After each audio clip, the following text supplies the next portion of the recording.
नमस्कार मित्रांनो, आज सुवर्ण दिन सोहळा अर्थात धर्मवीर छत्रपती संभाजी महाराजांचा राज्याभिषेक सोहळा। 16 जानेवारी हा दिवस धर्मवीर छत्रपती संभाजी महाराजांचा राज्याभिषेकाचा गौरवशाली दिवस आहे।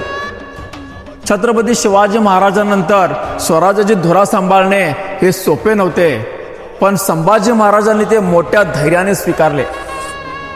लहानपणापासूनच संभाजी महाराजांचे आयुष्य संघर्षाने भरलेले होते।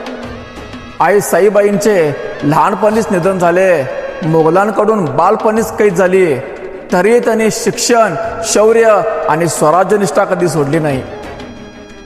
संस्कृत, मराठी, फारसी भाषांवर त्यांचे प्रभुत्व होते।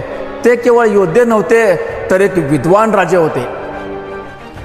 शिवाजी महाराजांच्या निधनानंतर स्वराज्यात अंतर्गत कटकारस्थान, मोगलांचा दबाव आणि परकीय आक्रमणं वाढली।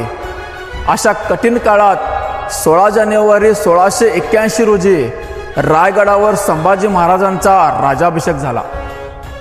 हा केवळ सत्ता स्वीकारण्याचा सोहळा नव्हता, तर स्वराज्य टिकवण्याची शपथ होती। राज्याभिषेकानंतर संभाजी महाराजांनी मोगल, पोर्तुगीज आणि सिद्धी यांच्याशी कठोर संघर्ष केला।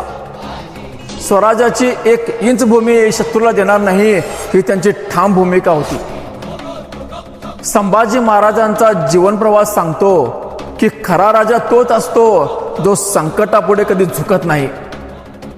16 जानेवारी हा दिवस आपल्याला त्यांचे शौर्य, संघर्ष आणि स्वराज्यनिष्ठेची आठवण करून देतो।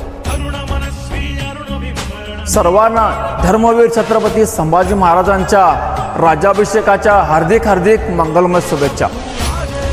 जय जिजाऊ, जय शिवराय, जय शंभूराजे।